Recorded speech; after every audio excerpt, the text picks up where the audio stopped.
नमस्कार विद्यार्थी मित्रांनो, कसे आहात? सगळं घरी व्यवस्थित आहे? आज आपल्याला मॅनेजमेंट मधला पुढचा कन्सेप्ट बघायचा आहे, कम्युनिकेशन. कम्युनिकेशन हा कन्सेप्ट असा आहे की जर समजा दोन माणसांमध्ये किंवा दोन कंपन्यांमध्ये किंवा दोन ऑर्गनायझेशनमध्ये एखादा ट्रान्झॅक्शन करायचं आहे तर कम्युनिकेशन असणं महत्त्वाचं आहे.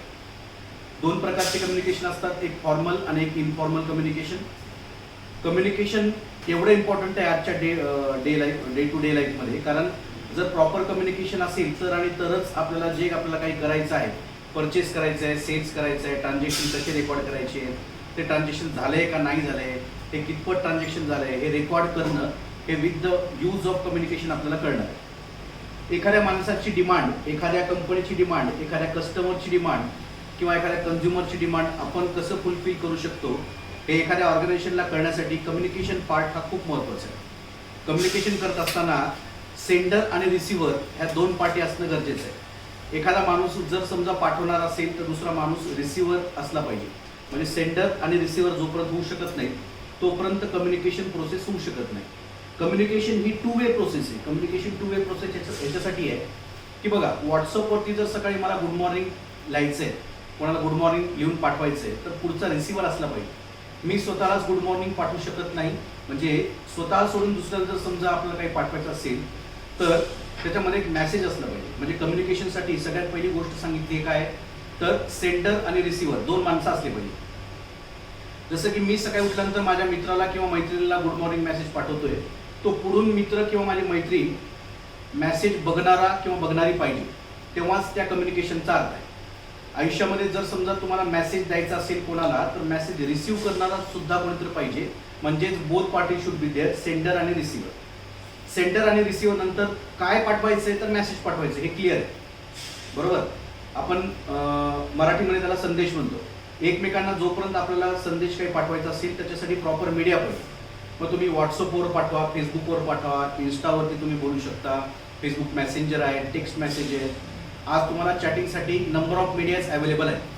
मग हे सगळं करत असताना आणि पहिले कबूतर की चिठ्ठी होती, म्हणजे पक्षी त्या एखाद्या माणसाला, एखाद्या मुलाला जर समजा मुलीला लेटर द्यायचं असेल तर त्यासाठी पहिले पक्षी उडवा लागायचा. पक्षीसोबत एक लेटर द्यायला जायचं आणि मग ते लेटर तिच्याकडे जायचं, मग तिनं वाचायची, नंतर खूप मोठी लॉंग प्रोसेस. आता खूप सोपं झालं आहे की एखाद्या स्टुडंटला, एखाद्या विद्यार्थ्याला किंवा एखाद्या मित्राला जर समजा त्याच्या मैत्रिणीला किंवा मित्राला काय मेसेज द्यायचा आहे तर तो लगेच सांगू शकतो. पण तो मेसेज त्याला देत असताना स्टेटसद्वारे तो सगळ्या जगाला पण सांगू शकतो. जसं की बच्चननं काल स्टेटस ठेवला की आय लव माय मॉम, म्हणजे तो त्याच्या आईवरती खूप प्रेम करतो आणि त्यानं स्टेटस ठेवलं म्हणजे त्याच्या कॉन्टॅक्टमध्ये असलेल्या 500 लोकांना कळते की अरे हा याच्या आईवरती प्रेम करतो. म्हणजे मेसेज आपला पोहोचवणं इतकं सोपं झालं आहे. आणि within a fraction of second तुम्ही स्टेटस ठेवल्या तुम्ही काय बघता की किती जणांनी बघितलंय, मग कोणाचं लाईक आलंय, त्याच्यावरती कोणाचे काय कमेंट्स आले, हे खूप सोपं झालं आहे with the proper off communication. मग ह्या कम्युनिकेशनमध्ये काय आहे तर त्याच्यात काही डेफिनेशन दिले. According to the Dalton McFarland, communication is the process of meaningful interaction among human beings. More specifically it is the process by which meaning are perceived and understanding as reach among human beings. जोपर्यंत तो meaning जात नाही, जोपर्यंत तो message पोहोचत नाही तोपर्यंत communication complete होऊ शकत नाही. दुसरी डेफिनेशन आहे हर्बर्टची. हर्बर्ट ए सायमन काय म्हणतोय that communication is the process whereby decisional premises transmitted from one member of an organization to another. आपल्या घरामध्ये वडील जे सांगतात ते डिसिजन फायनल असतं. वडील आणि आईचं कम्युनिकेशन होतं, एक डिसिजन फायनल घेतला जातो की ह्या वर्षी प्रथमेशला ह्या कॉलेजमध्येच ॲडमिशन घेऊन द्यायचं आहे, प्रथमेशला ह्याच क्लासमध्ये ॲडमिशन घेतलं पाहिजे, असं जेव्हा कम्युनिकेशनमध्ये डिसिजन फायनल होतो तो फायनल डिसिजन आपल्याला सगळ्यांना ऐकावं लागतो. म्हणजेच काय कम्युनिकेशन म्हणजे काय तर त्याच्यामध्ये एक प्रॉपर मेसेज डिलिव्हर केलं जातं. ज्या ठिकाणी प्रॉपर मेसेज आहे त्या ठिकाणीच आपण नॉलेज, इंटरेस्ट, कम्युनिकेशन ह्या सगळ्या प्रोसेस इंटर रिलेटेड आहेत. तुम्ही काय करणार आहेत तर सगळ्यात पहिले प्लॅन करणार आहेत, ऑर्गनाईज करणार आहेत, स्टाफ करणार आहेत. पण हे कशासाठी चाललंय विथ प्रॉपर कम्युनिकेशन. जसं की 22 मार्चला माननीय आपले जे पंतप्रधान आहेत संध्याकाळी 8 वाजता त्यांचा आवडता टाईम आहे. नरेंद्रजी मोदी 8 वाजता आले आणि सांगितले की मेरे प्यारे देशवासियों, कल से मतलब आज रात्री 12 बजे से पूरा भारत लॉकडाऊन रहेगा. हे 12 वाजता कम्युनिकेशन जेव्हा प्लॅनिंग झाली की लॉकडाऊन करायचं आहे, हे 5-10 मिनिटाचा खेळ होता का? पबजी सारखा एक गेम आहे का? किंवा तुम्ही 40 जण खेळणार त्याच्यातले 38 जण मारले की तुम्ही आणि तुमच्या पार्टनर चिकन डिनर भेटणार आहे. लॉकडाऊन पूर्ण भारत बंद करायचं आहे म्हणजे ती चेष्टेची गोष्ट नव्हती. मग त्याच्यामागे प्रॉपर प्लॅनिंग केल्या गेली आणि 22 मार्चपासून आपलं जे भारत लॉकडाऊन आहे आत्तापर्यंत आपण लॉकडाऊन फेस करतोय. मग ह्या फेसमध्ये जे काही डिसिजन घेतला जातात त्याच्यासाठी कम्युनिकेशन करणं गरजेचं आहे. पुन्हा 16 आणि 17 जूनला नरेंद्र मोदी येणार आहेत आणि पूर्ण भारताला उद्बोधन करणार आहेत, सांगणार आहेत की आता पुढचं काय. ह्याच्यासाठी प्रॉपर कम्युनिकेशन झालं पाहिजे आणि प्रॉपर मेसेज गेला पाहिजे. ही झाली कम्युनिकेशनची डेफिनेशन. त्याच्या पुढचा कन्सेप्ट आपल्याला बघायचा आहे. कम्युनिकेशनमध्ये आहे importance of communication in organisation. Communication ties people and structure together. याच्यामुळे लोक एकत्र येतात आणि त्याच्यामुळे ते एकत्रित बांधल्या जातात. दुसरा पॉईंट आहे communication is a bridge of meaning between the two or more people. जोपर्यंत समजा दोन माणसं एकमेकांसमोर थांबलेत असं विचार करा की प्रथमेश आणि ओंकार हे दोघं जण एकमेकांसमोर बसले आणि काहीच बोलत नाही. 2 तास झाले, 3 तास झाले, 4 तास झाले, दोघं एकमेकांकडे बघतायत आणि बोलत नाहीत. लोक त्यांना एकतर वेडे म्हणतील, नाही तर काहीही न बोलता लोक तिथनं निघून जातील. का असं का होतंय? कारण जेव्हा जेव्हा प्रथमेश आणि ओंकारला लोकांनी बघितलेलं असतं काही ना काहीतरी त्यांची बडबड चालू झालेली असते आणि दोघंही 2 ते 3 तास झाले दोघंही काही बोलत नाहीत. याचा अर्थ काय? याचा अर्थ असा की दोघांमध्ये काहीतरी बिनसलंय किंवा काहीतरी प्रॉब्लेम आहे किंवा काय होत नाही हे लोकांचा अंदाज कशावर निघतो? कारण ते बडबड करत नाहीत किंवा काही डिस्कस करत नाहीत. म्हणजे प्रॉपर कम्युनिकेशन होत नाही. Communication involves understanding and acceptance of ideas to act in it. जोपर्यंत ॲक्सेप्टन्स, मी काहीतरी बोलतोय, पुढचा काहीतरी घेतोय, त्याला नॉलेज भेटतंय, त्याला कन्सेप्ट कळतंय का नाही कळत, हे जोपर्यंत कळत नाहीत प्रॉपर कम्युनिकेशन. जसं मी शिकवलं तुम्हाला काही समजत नाही, त्याच्यामुळे यूट्यूब चॅनल आपलं सबस्क्राईब तुम्ही करत नाहीयेत, त्याच्यावरती लाईक करत नाहीये, त्याच्यावरती काही कमेंट, सर समजलंय का नाही समजलंय, सर तुम्ही चांगलं शिकवता, सर तुम्ही फारच बेकार शिकवता, सर तुम्ही खूपच बोर करता. असं जोपर्यंत कमेंट त्याच्यावरती येणार नाही किंवा लाईक येणार नाही तोपर्यंत मला कळणार नाही की तुम्हाला शिकवलं समजतं का नाही समजतं. म्हणजे जोपर्यंत एखादा प्रॉपर मेसेज आपण देतो तो प्रॉपर मेसेज डिलिव्हर झालाय का नाही झालाय हे जोपर्यंत कळत नाही तोपर्यंत कम्युनिकेशन प्रोसेस कम्प्लीट होत नाही. जसं की क्रिकेट खेळताना एका ओव्हरमध्ये 6 बॉल असतात, अंपायर मध्येच आला, नाही ओव्हर संपली, असं होऊ शकतं का? 3 बॉल झाले की अंपायर म्हणलं नाही तुझी ओव्हर संपली, चल, असं शक्य आहे का? तर प्रॉपर कम्युनिकेशन तिथं असलं पाहिजे बाय रूल्स अँड रेग्युलेशन्स.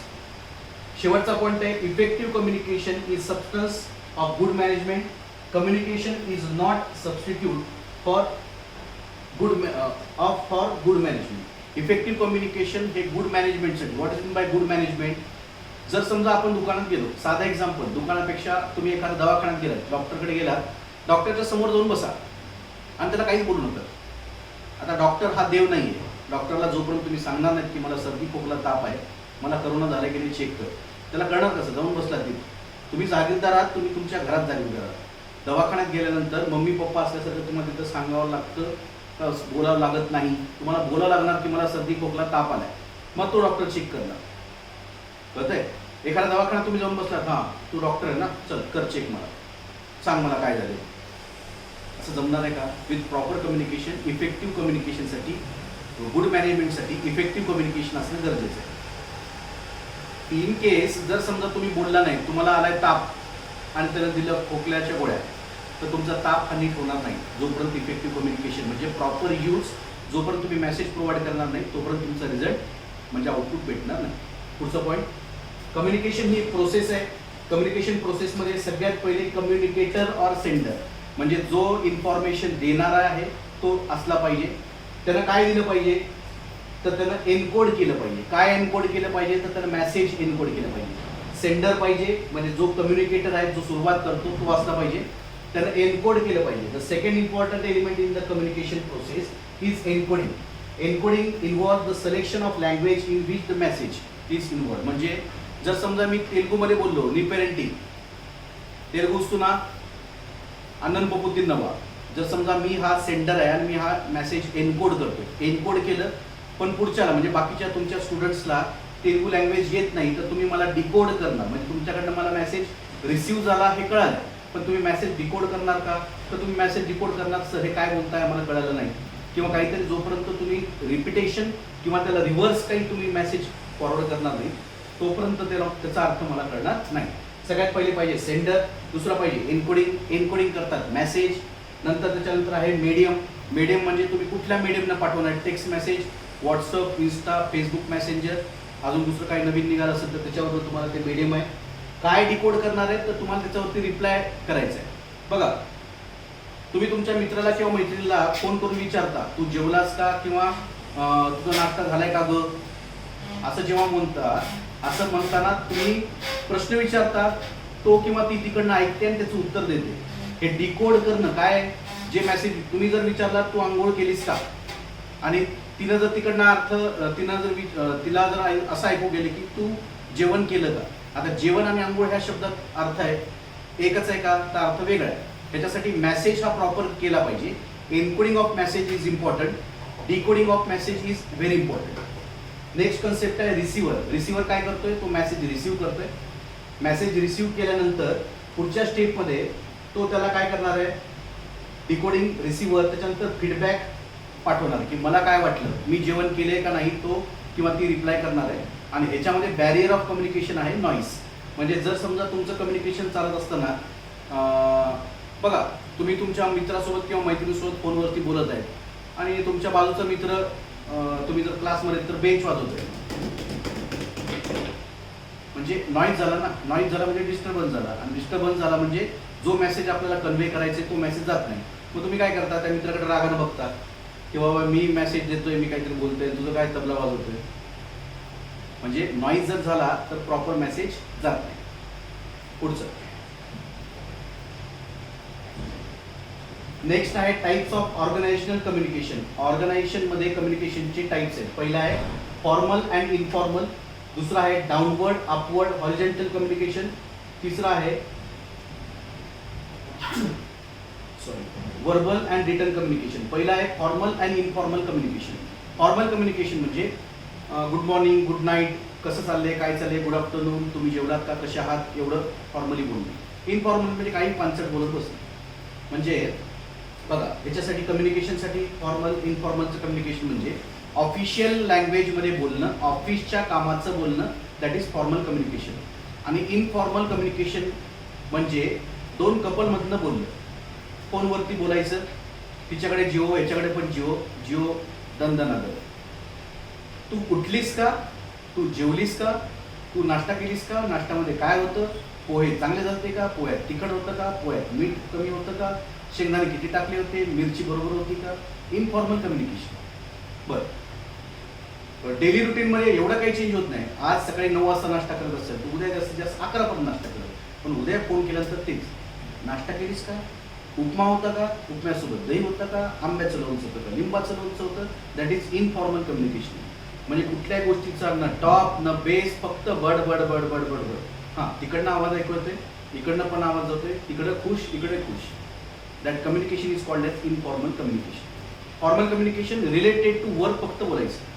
जसं की आपली स्टेप्स अकॅडमीची कोर टीम इथं काम करते, घरी जरी असले तरी स्टेप्स अकॅडमीची कोर टीमचे मेंबर्स हे स्टेप्स अकॅडमीचं अहोरात्र काम करतात. त्यांच्यात हे कम्युनिकेशन हे नेहमी फॉर्मल असतं. म्हणजे 1 सेकंद सुद्धा इनफॉर्मल कम्युनिकेट करत नाही. म्हणजे एवढं प्रॉपर काम करतात की ते फॉर्मल कम्युनिकेशनचं बेस्ट एक्झाम्पल ही स्टेप्स अकॅडमीची कोर टीम. नेक्स्ट टाईप आहे downward, upward and horizontal communication. Downward म्हणजे टॉप टू बॉटम लेवलला, म्हणजे top level, medium level, lower level याच्यानुसार जे कम्युनिकेशन आपण प्रोव्हाइड करतो त्याला आपण डाऊनवर्ड म्हणायचं. अपवर्ड म्हणजे लोअर, मिडल आणि टॉप ह्या लेवलला जे कम्युनिकेशन आपण पाठवतो त्याच्यात जे कम्युनिकेशन होतं त्याला म्हणायचं अपवर्ड कम्युनिकेशन.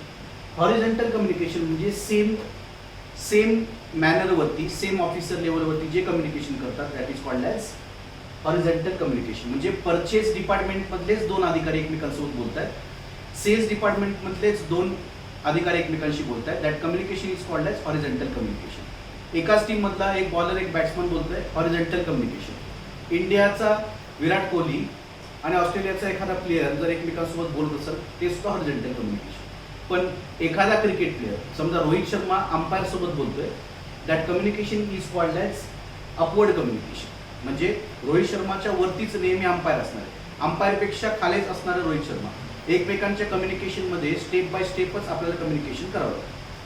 नेक्स्ट स्टेप आहे verbal and written communication. Verbal and written communication म्हणजे की एखाद्या मुलाला विचारलं की बाबा, त्याच्या मैत्रिणीने विचारलं तू माझ्यासोबत लग्न करणार का, ऑफकोर्स तो होच म्हणतो, कारण हो म्हणणं कंपल्सरी आहे. बरोबर, that is called as verbal communication. Return communication म्हणजे काही काही मुली अशा खूप हुशार असतात, ते म्हणतात मला लिहून दे, की जोपर्यंत तू लिहून देणार नाहीस तोपर्यंत मी विश्वास कसा ठेवू. मग मुली काय करतात, त्या मुलाकडनं लिहून घेतात की बाबा तू माझ्यासोबत लग्न करणार आहे ना, मग लिहून दे मला की मी तुझ्यासोबत लग्न करणार आहे, तरच आपण रिलेशनशिपमध्ये जाऊ. That is called as verbal and return communication. हा खूप महत्त्वाचा इम्पॉर्टंट पार्ट आहे, आज तुम्हाला शिकायला भेटतोय, लक्षात घ्या. रिलेशनशिपमध्ये राहायचं आहे तर व्हर्बल का रिटर्न. उद्या कोणी मग नंतर पुन्हा काय होतं, मग ब्रेकअप होतं, अरे नाही मग तो त्याच्या घरचे म्हणतात की नाही इंटरकास्टच आहे, मग हेच प्रॉब्लेम आहे, मग तेच प्रॉब्लेम आहे. मग जेव्हा रिलेशनशिपमध्ये असतात तेव्हा हा प्रॉब्लेम नसतो, पण जेव्हा मग थोडंसं बदलायला लागतो की अरे नाही असं नाही तसं नाही, त्या ठिकाणी मग रिलेशन ब्रेकअप होतो. मग status, feeling lonely, having status number, having breakup number 4, that is called as verbal आणि return communication. Next concept, barriers to communication. Barriers to communication म्हणजे एखादा प्रोसेस, एखादी प्रॅक्टिस, एखादी गोष्ट चालू असताना कोणी ना कोणीतरी येऊन काहीतरी काड्या करणं, that is called as barriers. म्हणजे एखादी गोष्ट आपण कम्युनिकेशन करताना बघा, जर समजा मी माझ्या सरांसोबत फोनवरती बोलतोय आणि मध्येच कोणतरी येऊन बोलणार सर तुम्हाला चहा पाहिजे का, म्हणजे that is called as barriers of communication. जर समजा मी एखादा लेक्चर शूट करतोय आणि कोणतरी येते हळूच फॅनला हात लावतोय, that is called as barriers of communication. म्हणजे एखादा सेंडर जर समजा इन्फॉर्मेशन देत असेल आणि मध्येच जर समजा काही प्रॉब्लेम येत असेल, त्याच्यामुळे काय होतं, कम्युनिकेशन पूर्ण होत नाही, कम्युनिकेशनची लिंक तुटते, that is called as barriers of communication. Barriers of कम्युनिकेशनमध्ये काय काय टाईप्स आहेत ते आपण बघूया. पॉईंट नंबर फर्स्ट, पहिला पॉईंट आहे filtering. The information may be filtered by sender deliberately to mislead the receiver. याचं एक्झाम्पल काय, a manager filters the information by hiding some meaning and disclosing in such a fashion that the information is appealing to the employees. Wien the sender tries to filter the information, he is said to alter the communication in his favor. हे सगळ्यात जास्त communication मधला default आपण म्हणू शकतो, barrier म्हणू शकतो. एखाद्या सेंडरला बोलायचं होतं की मी येत नाही जा, मी येत नाही जा, याचा अर्थ काय, मी येणार नाहीये तू जा, मी येत नाही तू जा, म्हणजे जोपर्यंत तू जाणार नाहीस तोपर्यंत मी येणार नाही, असे दोन अर्थ. मराठी भाषा जी आपण म्हणतो की लवचिक भाषा, आपण त्याला जसे मोडेल तसं आपण त्याला कन्वर्ट करू शकतो. मी येत नाही तू जा, मी येत नाही तू जा, याचा अर्थ आहे काय, तू जा पहिला, मी येणार नाही. दुसरा अर्थ काय, जोपर्यंत तू जाणार नाहीस तोपर्यंत त्या ठिकाणी मी येणार नाही, असे दोन अर्थ निघतात. That is called as filtering. म्हणजे मेसेज द्यायचा असतो एक आणि मेसेज घेऊन जातो दुसरा. एक्झाम्पल, पीके पीके पिक्चर जो आहे, त्या पीके पिक्चरमध्ये जगतजननीला एक मेसेज दिला जातो आणि तिथे मेसेज जायचा असतो दुसरीला. तिथे मांजर बरोबर त्याच्या हातात देऊन ठेवतात, त्याला वाटतं ज्या पोराला मेसेज द्यायचा आहे की हीच मुलगी आहे आणि ती मेसेज तिला दिला जातो. नंतर रॉंग नंबर, मग शेवटी आमिर खान शोधून लावतो की सरफराज धोका नाही देगा, सरफराजने धोका दिला नव्हता. हे कोणी झालं तर हे बाय मिसलिडिंग झालं, फिल्टरिंग. मेसेज कोणाला द्यायचा होता, मेसेज दुसऱ्याने घेतला. सेकंड आहे सिलेक्टिव्ह परसेप्शन. सिलेक्टिव्ह परसेप्शन म्हणजे काही लोक काही लोकांबद्दल, काही ऑर्गनायझेशनबद्दल प्री रिसेप्शन किंवा परसेप्शन असं डोक्यात घेऊन बसतात. हे असंच असेल, जसं की मध्ये मध्ये कुरकुरेबद्दल निघालं होतं, कुरकुरे चांगले नाही, कुरकुरे तुम्ही जाऊन बघा, त्यात प्लास्टिक निघतं, हे निघतं. ॲक्च्युअली त्याच्यामध्ये आहे, पण काही लोक काय म्हणतात, नाही नाही ते चांगलं असतं, शरीराला चांगलं, त्याचं निकोटीन, प्रोटीन, चांगल्या गोष्टी त्यात भेटतात, त्याच्यामुळे अजूनही लोक काही कुरकुरे खातात. परसेप्शन एखाद्या कन्सेप्टबद्दल, एखाद्या ऑर्गनायझेशनबद्दल तुमच्या मनात जर असेल तर ते पुन्हा चेंज करता येत नाही, त्याच्यामुळे बॅरियर्स ऑफ कम्युनिकेशन येऊ शकतो. पॉईंट नंबर 3 आहे लँग्वेज. सगळ्यात इम्पॉर्टंट आणि सगळ्यात महत्त्वाचं बॅरियर आहे लँग्वेजमुळे. मी जर तेलुगू बोलत असेल, मी जर उद्यापासून मॅनेजमेंट अकाउंट्स तेलुगूमध्ये शिकवायला चालू केलं तर ते पोरांच्या 360 फुटावरून जायचं. म्हणजे मराठीत शिकवतोय ते समजत नाही आणि तेलुगूमध्ये शिकवलं तर मग विषयच नाही. रोज येऊन असे पोरं बसतील, हां सर काहीतरी शिकवायला जाऊ, हां मराठीतलंच जे काय मी एक्सप्लेन करतोय, डोकं फोडून शिकवतोय ते समजत नाही, ते तेलुगूचं कधी समजायचं. That is called as language barrier. Point number 4,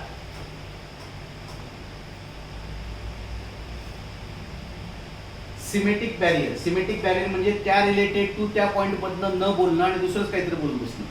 जसं की गल्लीत गोंधळ दिल्लीत पुजला. ज्या ठिकाणी आपल्याला बोलायचं आहे कन्सेप्ट एक, आणि त्या ठिकाणी जसे राजनीतिक लोक जे बोलतात, पॉलिटिक्सवाले लोक बोलतात की इस बार ऐसा करेंगे, उस बार वैसे करेंगे, कुछ भी नहीं करेंगे. That is called as semantic barrier. ह्याच्यामुळे काय होतं, कम्युनिकेशन पण कम्प्लीट होत नाही आणि जे काम कम्प्लीट करायचे ते काम पण कम्प्लीट होऊ शकत नाही.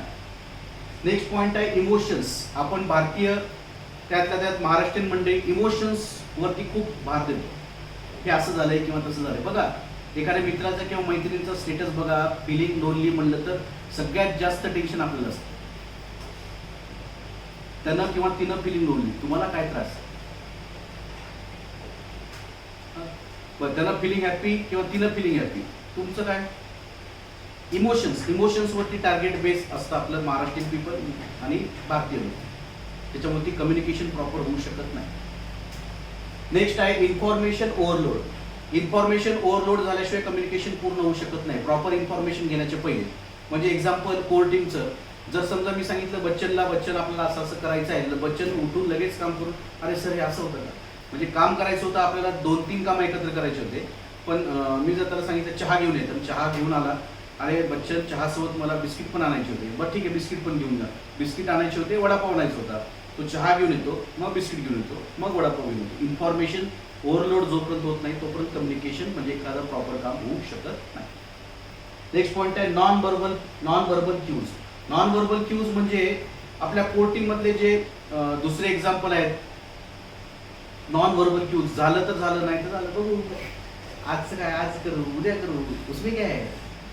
म्हणजे एखादं प्रॉपर काम जर समजा आज 1 तास जर व्यवस्थित बसला तर ते होऊ शकतं, पण नाही उसमें काय आहे. आणि सगळ्यात पॉईंट शेवटचा, जे की पॉईंट नंबर 8-7 ला रिलेटेड आहे, टाइम प्रेशर. टाइम प्रेशरच नाही ना, आज केलं काय उद्या केलं काय, होतंय ना सर, काम होतं. मी जोपर्यंत आहे तोपर्यंत तुम्ही टेन्शन घेऊ नका. प्रॉब्लेम हा आहे की तू आहेस म्हणून मला टेन्शन आहे.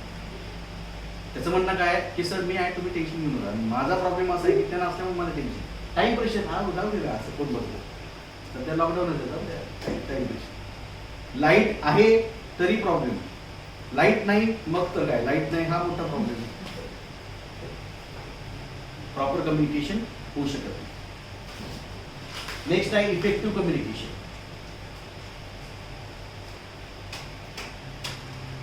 इफेक्टिव्ह कम्युनिकेशन मध्ये fostering interpersonal trust, regulate the flow of information, have feedback both verbal and non-verbal, simplifying language, effective listening, see the emotions, do not cloud and distort the message, understand the non-verbal cues. पहिला point आहे fostering the interpersonal trust. एकमेकांशी interpersonal असलेला trust हा plus minus होत जातो. Second point आहे regulate the flow of information. जोपर्यंत आपण इन्फॉर्मेशन फ्लो होणार नाही, मला एखादी इन्फॉर्मेशन माहिती आहे, जोपर्यंत मला ती परफेक्ट इन्फॉर्मेशन माहीत नाही तोपर्यंत मी ते शेअर करू नये किंवा कोणाला सांगू नये. जर प्रॉपर कम्युनिकेट ते झालं तर उद्या ते रॉंग असेल किंवा चुकीचं असेल तर त्याचं मिसप्रेझेंटेशन काढलं जातं. पॉईंट नंबर 3 आहे have feedback both verbal and non verbal. कम्युनिकेशनमध्ये जे फीडबॅक आपल्याला द्यायचे व्हर्बल पण द्यायचं आणि नॉन व्हर्बल पण देणं गरजेचं आहे. व्हर्बल देणं गरजेचं आहे याच्यासाठी कारण तो लगेच तिथं स्टॉप होतो की अरे हां याच्याकडनं काहीतरी भेटणार आहे. आणि नॉन व्हर्बल याच्यासाठी कारण त्याला परफेक्ट कळतं की अरे हां व्हर्बल आणि नॉन व्हर्बलमध्ये दोन्ही कम्युनिकेशन आपले प्रॉपर होणार. नेक्स्ट पॉईंट आहे सिम्प्लिफाईंग लँग्वेज. जेवढं सोपं करून तुम्हाला बोलता येईल तेवढं सोपं जातं येईल. संजय जेव्हा धृतराष्ट्राला सांगत होता की महाभारतात असं असं होतंय तेव्हा त्या धृतराष्ट्राला सगळं समजत होतं. जर संजय नसला असता तर महाभारतात काय चाललंय, रणांगणावरती काय चाललंय हे धृतराष्ट्राला कळालं असतं का. त्यासाठी त्याला संजयला तिथं ठेवलं होतं की बाबा तुला दिव्य दृष्टीने तू तिथून जे काही युद्ध चालले ते बघू शकतोस. That example is of simplifying language and effective listening. म्हणजे जोपर्यंत प्रॉपर लँग्वेजमध्ये आणि इफेक्टिव्ह जर तुम्ही ऐकत असाल तर सगळ्या गोष्टी, आता जसं मी मराठीत एक्झाम्पल सांगितलं की इफेक्टिव्ह लिस्निंग असली पाहिजे. एखादा शिक्षक, एखादे मॅडम किंवा एखादे सर तुम्हाला शिकवत असताना 45 मिनिटाचं लेक्चर असेल तर 30 मिनिटं तरी इफेक्टिव्ह तुमचं लिस्निंग असलं पाहिजे. आपलं असं होतं की इफेक्टिव्ह लिस्निंग चालू असताना लगेच आपलं लक्ष जाते व्हॉट्सअपवरती. बरं मेसेज आलेला असतो एखाद्या ग्रुपवरती, पण आपल्याला काय वाटतं का नाही तिचाच मेसेज आहे, तिला वाटते त्याचाच मेसेज आहे. अरे पण तुम्ही दोघंही क्लासमध्ये आहेत ना. एक ठराविक वेळ जर आपण बघितला की समजा संध्याकाळी 4 ते 6, 6:30 पर्यंत सगळ्यांचे, समजा तो पण क्लासला आहे ती पण क्लासला आहे, तिनं डिसाईड करायचं की बाबा मी क्लासमध्ये असताना तुला मेसेज करणार नाही. त्यांना डिसाईड करायचं की मी क्लासमध्ये असल्यानंतर मेसेज करायचं नाही. मग 4 ते 6:30 तुम्हाला नरेंद्र मोदीचा तर मेसेज येणार नाही. की क्लासमध्ये शिकवत असताना हळूच मोबाईलकडे. बरं, क्लासमध्ये संख्या जास्त नसते, हळूच पुढचे जे तुमचे शिक्षक आहेत सर किंवा मॅडम त्यांना लगेच कळते कारण हा मोबाईल यूज करतोय. म्हणजे इफेक्टिव्ह लिस्निंग असली पाहिजे. नेक्स्ट आहे see the emotions, do not cloud and distort the message. जोपर्यंत प्रॉपर मेसेज जात नाही तोपर्यंत त्याला डिस्टॉर्ट करून म्हणजे एका ठिकाणी थांबवून ठेवू नका. प्रॉपर मेसेज जाऊ द्या, तुमचं कम्युनिकेशन कम्प्लीट होईल. Next, understand the non verbal cues. ज्या वेनं ज्या गोष्टीमुळे तुमचं कम्युनिकेशन प्रॉपर होऊ शकत नाही अशा गोष्टींना अवॉइड करा. अशा गोष्टींना अवॉइड करा म्हणजे जेव्हा तुमची बॅटरी लो असते तेव्हा नेट बंद ठेवा, कम्युनिकेशन प्रॉपर होऊ शकते. पण काही ठिकाणी काय होतं की मोबाईल चार्जिंगला आहे की नाही, अर्धा जीव मोबाईलमध्ये अर्धा जीव लॅपटॉपमध्ये. नेमकं काम आपलं काय चाललंय, आपण काय करतो, पण अर्धा जीव मोबाईलमध्ये असल्यामुळे काय होतं कम्युनिकेशन पूर्ण होऊ शकत नाही. आणि जोपर्यंत सेंडरनं काम जे दिलेलं आहे ते रिसिव्हर कम्प्लीट करू शकत नाही. मग पुन्हा टायमिंगचा इश्यू होतो, टायमिंग प्रेशर होतो. मग पुन्हा उसमे काय आहे, मी आहे, मग तुम्ही टेन्शन घेऊ नका. अशा प्रकारचे आन्सर्स येतात आणि ते प्रॉपर कम्युनिकेशन होत नाही. हा कन्सेप्ट होता कम्युनिकेशनचा. आता आपल्याला याच्यानंतर बघायचं आहे coordination.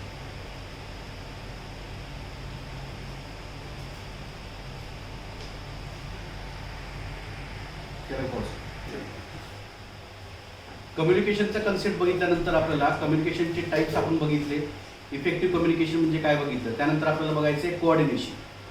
Coordination between the faculty and students हे असं असलं पाहिजे की सर मला हे समजते किंवा समजत नाही. जसं की आपला CMA फाउंडेशनचा स्टुडंट यश काल क्लासवरती आला होता. त्यानं कोऑर्डिनेशनमध्ये त्यानं मला सांगितलं की सर मॅथ्सचा आणि स्टॅटचा मी सिलेबस बघितला, सिलेबसमधले पहिले जे 2 पेज होते मला काहीच कळालं नाही.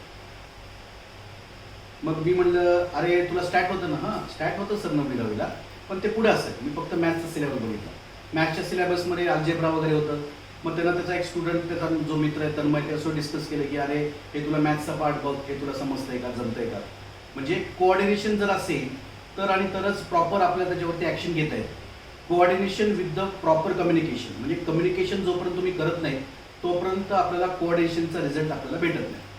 कोऑर्डिनेशन म्हणजे काय, तर coordination is the effort to ensure a smooth interplay of the functions and forces of all the different component parts of an organization so that its purpose will be realized with a minimum of friction and a maximum of collaborative effectiveness.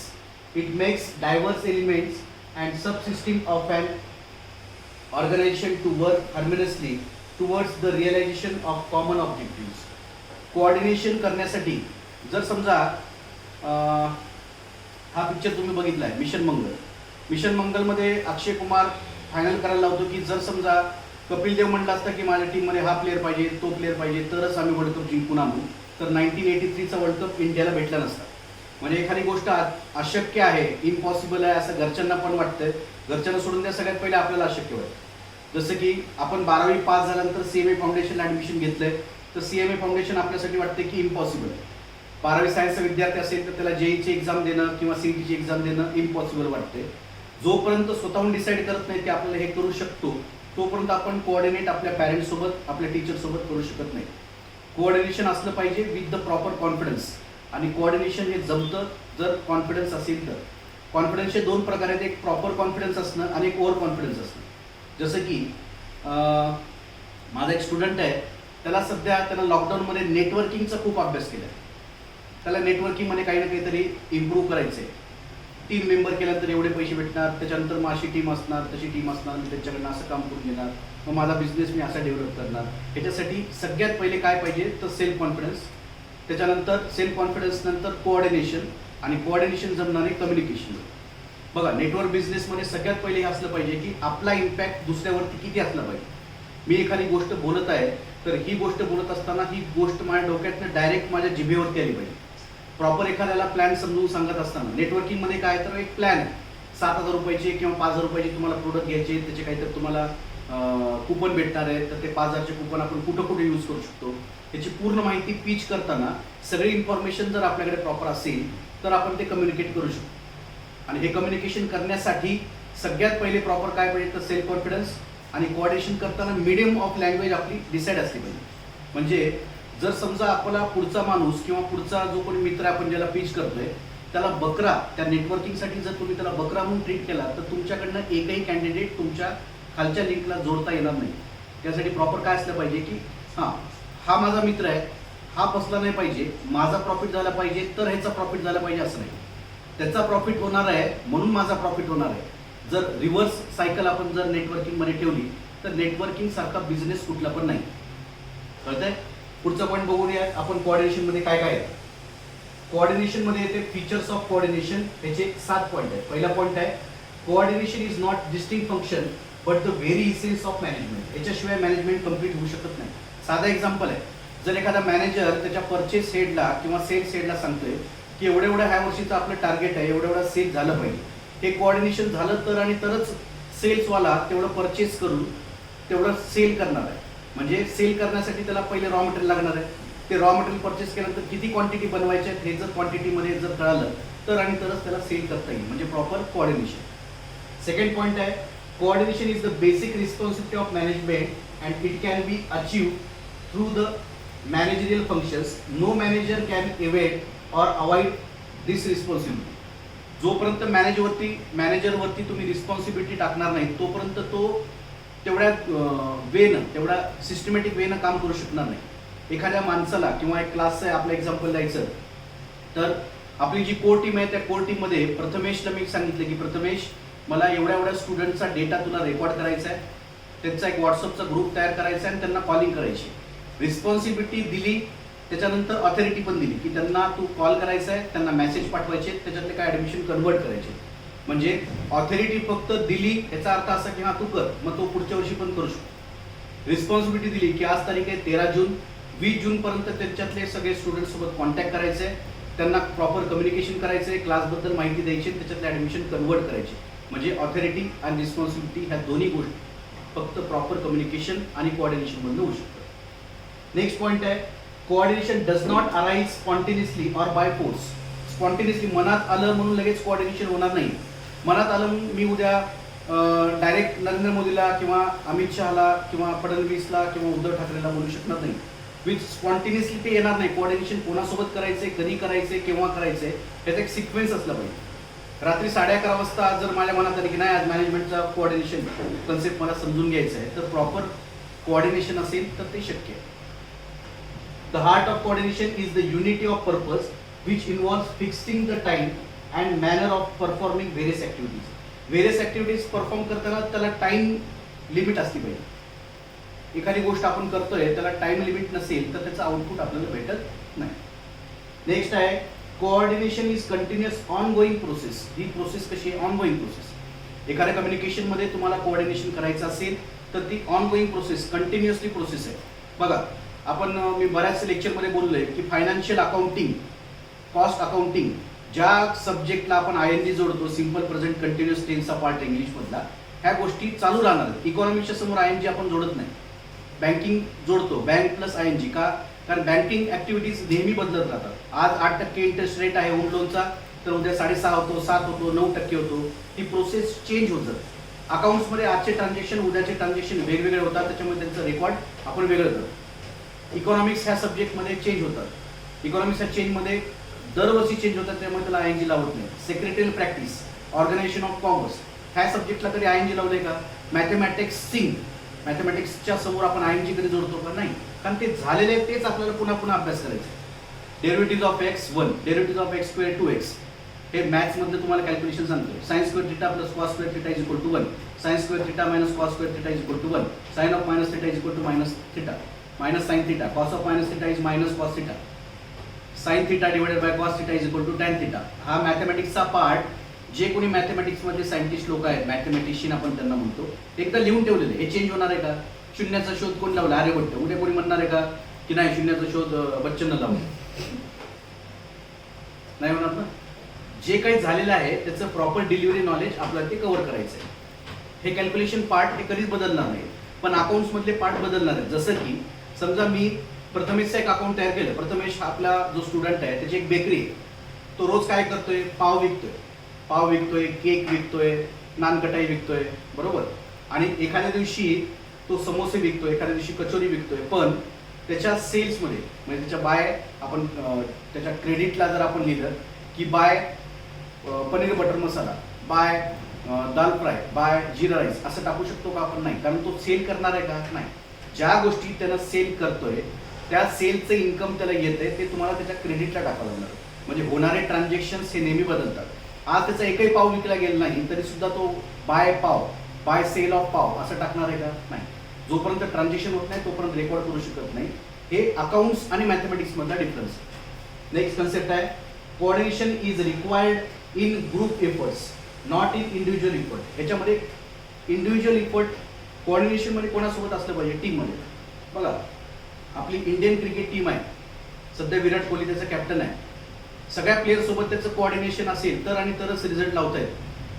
बरोबर. लगान picture जर बघितलं असेल तर लगान पिक्चरच्या मॅचच्या practice वेळेस जर पुढचा batsman जो सरदारजी एखादा शॉट मारतो, शॉट मारल्यानंतर सगळे प्लेयर ते बॉल घ्यायला जातात. मग ती राणी व्हिक्टोरिया जी असते त्यांना सांगते असं नाही करायचं की त्याच्या साईडला ज्याच्या साईडला तो बॉल जातोय त्यालाच बॉल पकडायचा आहे. समजा कॅच उडाला तर ज्याच्या साईडला कॅच आलाय त्यालाच कॅच पकडायचा. इमॅजिन करा की एखादा बॅट्समन कॅच उडवतोय आणि विकेट किपर सकट उडलेले 10 प्लेयर पण ते कॅच घ्यायला जातात, म्हणजे त्याचा रिझल्ट लागणार नाही. साधा एक्झाम्पल, कोऑर्डिनेशन करताना ज्या साईडचं काम आहे, आता एक्झाम्पल यशला मॅथमॅटिक्स जमत नाही तर यशनं तन्मयचा किंवा बाकीच्या स्टुडंटचा सपोर्ट घेऊन मॅथ्सचा भर त्यांनी दिला पाहिजे. पण कोणाकडनं त्यानं सपोर्ट घेतला पाहिजे? ज्याला मॅथ्स जमतंय त्याला. बरोबर. ज्याला मॅथ्स जमत नाही त्याच्याकडे गेला तर त्याचंही मॅथ्स गेलं, ह्याचंही मॅथ्स गेलं, 100% रिझल्ट 0. कोऑर्डिनेशन असेल की मला मॅथ्स जमतंय आणि मी तुला शिकू शकतो, मी तुझे डाऊट क्लिअर करू शकतो, हे जर असेल तर आणि तरच रिझल्ट लावू शकतो. नेक्स्ट पॉइंट आहे coordination is a system concept in sense that it regards on organization as a system of cooperate efforts. म्हणजे जोपर्यंत कोऑपरेशन येणार नाही, एकमेका सहाय्य करू अवघे धरू सुपंत, पुन्हा सबका साथ सबका विकास, म्हणजे सगळ्यांना जर डेव्हलप करायचं असेल तर सगळ्यात पहिले स्वतःची इच्छा पाहिजे. आता आपल्या कोर टीममध्ये एक मेंबर्स आहेत, त्याची स्वतःचीच इच्छा नाही आहे की मला डेव्हलप व्हायचं, पण त्याच्या मागे किती लागलं, अरे तसं नको करू दे, तसं नको करू दे. शेवटी असं होतं की जाऊ दे बाबा तू असंच कर. म्हणजे जोपर्यंत आपण डेव्हलपमेंट स्वतःहून करत नाही तोपर्यंत आपल्याला दुसरा कोणी घडू शकत नाही. तूच तुझ्या जीवनाचा शिल्पकार, वामनराव पै सांगतात. हे ह्याच्या मागे काय आहे तर ह्याच्या मागे एक बेस आहे. जोपर्यंत तुम्हाला ते अचीव करायचं नाही तोपर्यंत कोणालाही, एखाद्या माणसाला किंवा एखाद्या विद्यार्थ्याला घशापर्यंत घास त्याचे आई वडील किंवा शिक्षक भरून देतील, पण तो घास गिळायचं काम त्या विद्यार्थ्यालाच करायचं. हे आपल्याला शिकायचं आहे कोऑर्डिनेशनमध्ये. नेक्स्ट कन्सेप्ट आहे principles of coordination. Principles of coordination मध्ये पहिली स्टेप आहे principle of early stage, principle of continuity, principle of direct contact. चौथा आहे प्रिन्सिपल ऑफ रेसिप्रोकल रिलेशन्स आणि शेवटचा पॉईंट आहे प्रिन्सिपल ऑफ इफेक्टिव्ह कम्युनिकेशन. पहिला पॉईंट आहे principle of early stage. Early स्टेजला जर तुम्हाला कळालं की मी हे करू शकतो, पुन्हा एक्झाम्पल मी असं देतो की अर्ली स्टेज म्हणजे तुमचं जे आता वय 11वी 12वी फर्स्ट इयरचं, ह्या वयात जर तुम्हाला कळालं की मला हे अचीव करायचं टार्गेट, तर तुम्ही ते टार्गेट अचीव करू शकता विथ प्रॉपर कोऑर्डिनेशन जर असेल तर, प्रॉपर कोऑपरेशन असेल तर. Second principle of continuity. Principle of continuity म्हणजे आज माझ्या मनात येते की मला वडापावचा बिझनेस करायचा आहे, उद्या माझ्या मनात येते की नाही मला भेळ विकायची, तिसऱ्या दिवशी माझं असं म्हणणं आहे की मला एक रेस्टॉरंट अँड बार टाकायचं आहे, चौथ्या दिवशी तुमच्या मनात येईल की नाही मला एक मंगल कार्यालय टाकायचं आहे. कंटिन्युटी बिझनेसमध्ये असली पाहिजे तर आणि तरच तुम्हाला सक्सेस अचीव करता येईल. एखादा बिझनेस तुम्हाला करायचा आहे त्यात कंटिन्युटी असणं महत्त्वाचं आहे. याच्यासाठी what is mean by business according to the income tax act 1961, बिझनेसचा अर्थ असा दिलाय की तुम्ही जे डेली ऍक्टिव्हिटी तेच करता, that is called as business. सकाळी 6 वाजल्यापासून रात्री 11 वाजेपर्यंत तुम्ही काम करताय, म्हणजे 6 ते 6 12 तास झाले, वरती 5 17 तास झाले. 17 तास तुमच्या डोक्यामध्ये फक्त तुमच्या डेली ऍक्टिव्हिटी, त्या ऍक्टिव्हिटीवरती जर तुमचा फोकस असेल, दॅट इज युअर बिझनेस. आपल्या घरामध्ये आई जी आपलं काम करते, सकाळी उठल्यापासून नाश्ता, आपलं जेवण बनवणं, नंतर पुन्हा कपडे, नंतर पुन्हा भांडे, नंतर थोडासा विरंगुळा म्हणून थोडंसं TV बघणे, ह्या सगळ्या गोष्टी म्हणजे इट इज, आपण तिला म्हणतो की हाऊसवाईफ आहे, पण हाऊसवाईफ म्हणजे सुद्धा एक बिझनेसमॅनचे मॉडेल. का काय करतात? कारण ते फक्त हाऊसवाईफ म्हणजे घरातले कामं करतात, पण ते कंटिन्युटी चालू आहे. आपलं कसं आहे, आज केलं तर केलं, नाही तर झालं. एक स्टुडंट आहे, त्याचं घर डुप्लेक्समध्ये, त्याला वरच्या रूम मधला कचरा काढावा लागतो. त्याला त्याचा मित्र म्हणतो अरे मग तू कचरा करतो कशाला? त्याचा मित्र त्याला म्हणला अरे कचरा करतो कशाला? नाही, कचरा तर होणारच आहे, पण मला रोज कचरा काढावा लागतो. It's continuity, that is called as business. Next point आहे प्रिन्सिपल ऑफ डायरेक्ट कॉन्टॅक्ट. जोपर्यंत आपण डायरेक्ट कॉन्टॅक्ट करत नाही तोपर्यंत आपल्याला कस्टमर अचीव होत नाही. जसं की मी एक्झाम्पल दिले की प्रथमेशला मी सांगितलं की काही स्टुडंट सोबत तुला कॉन्टॅक्ट करायचा आहे, त्यांना सांगायचं आपल्या क्लासबद्दल, त्यांचे रेकॉर्ड करायचे आणि हे 20 जूनपर्यंत झालं पाहिजे. हे डायरेक्ट कॉन्टॅक्ट जोपर्यंत होत नाही तोपर्यंत आपल्याला कस्टमर भेटणार नाही. कस्टमर नाही तर बिझनेस नाही. नेक्स्ट आहे principle of reciprocal relations. Reciprocal relations म्हणजे ज्या ठिकाणी तुम्ही रिलेशन मेंटेन करताय त्या ठिकाणी रेसिप्रोकल असलं पाहिजे. एखादा विद्यार्थी जर समजा एखादा स्टुडंट एखादा त्याच्या मैत्रिणीला मेसेज करत असेल की हाय तू जेवलीस का, जोपर्यंत तिचा रेसिप्रोकल मेसेज येत नाही तोपर्यंत जर धडाधडा 10 मेसेज करत असेल तर तिकडनं एकतर ब्लॉक केलं जातं किंवा नंबर डिलीट केला जातो. मग हा टेन्शनमध्ये आहे, मग ह्याला सांग त्याला सांग, मग काही ना काहीतरी जुगाड हा सिस्टीम लावून आपण रेसिप्रोकल रिलेशनशिपमध्ये जोपर्यंत दोन्ही साईडनं आपल्याला कम्युनिकेशन प्रॉपर कोऑर्डिनेशन होत नाही तोपर्यंत एंड रिझल्ट भेटत नाही. हे असे एक्झाम्पल सर देत जा म्हणजे आम्हाला डायरेक्ट डोक्यात बसतं. रेसिप्रोकल नाही तर reciprocal relation means the decision and actions of all the people. Next point principle of effective communication. Principle of effective communication म्हणजे एक्झाम्पल आहे आपला प्रथमेश. नेहमी इफेक्टिव्ह कम्युनिकेशन असतं. जरी तो त्याच्या मैत्रिणीला जरी बोलत असेल तर प्रॉपर वेनं तो बोलतो की काय चाललंय कसं चाललंय. डायरेक्ट मग नंतर डायरेक्ट विचारतो अकाउंटचा हा प्रॉब्लेम सॉल्व्ह केला का, 8व्या प्रॉब्लेममधला मला बॅड डेटची ॲडजस्टमेंट समजली नाही, डिप्रिसिएशनचा काय इफेक्ट आहे. हे जोपर्यंत एकमेकांसोबत इफेक्टिव्ह कम्युनिकेशन होत नाही तोपर्यंत एंड रिझल्ट आपल्याला भेटत नाही, आउटपुट आपल्याला भेटत नाही. Next point principle of clarity of objective. Clarity असली पाहिजे. एखादा ऑब्जेक्टिव्ह आपण टार्गेट करतोय, एखादा गोल आपण अचीव्ह करतो, त्यामध्ये क्लॅरिफाय असलं पाहिजे की मला एवढं एवढं करायचं आहे. जर समजा 12वीच्या सायन्सच्या एखाद्या स्टुडंटची एक्झाम पुढच्या वर्षी आहे, त्याची एंट्रन्स एक्झाम जर समजा मे महिन्यात आहे म्हणजे अजून करेक्ट 12 महिने राहिलेत, त्या 12 महिन्यात त्याला कसं कसं अभ्यास करायचा आहे, कुठले चॅप्टर्स कंप्लीट करायचे, 11वीचा त्याचा बेस कधीपर्यंत क्लिअर करायचं आहे, किती वेळात ते क्लिअर करायचं आहे, हे तुमचं टार्गेट जर अचीव्ह करायचं असेल तर बाय प्लॅनिंग सगळ्यात कन्सेप्टमध्ये प्लॅनिंग असणं गरजेचं आहे. आणि प्लॅनिंग ही कागदावरती नसावी, प्लॅनिंग ही इफेक्टिव्ह असली पाहिजे आणि ते डे बाय डे असली पाहिजे. आज मी 1.5 तास केमिस्ट्रीचा अभ्यास करतोय, आज 1.5 तास मी फिजिक्सचा अभ्यास करतोय, तर उद्या हे 3 तासावरती गेलं पाहिजे. 3 तास घड्याळ लावून नाही, 3 तास आपल्या डोक्याने. असं नाही की बाबा 3 तास बसलं म्हणजे तुम्हाला 100% स्कोर येणार आहे. अर्धा तासच अभ्यास करा पण विथ इफेक्टिव्ह करा. हे झालं कोऑर्डिनेशनचं एक्झाम्पल. आणि लास्ट कन्सेप्ट ऑफ मॅनेजमेंट चॅप्टरमधला तो कन्सेप्ट आहे डायरेक्टिंग.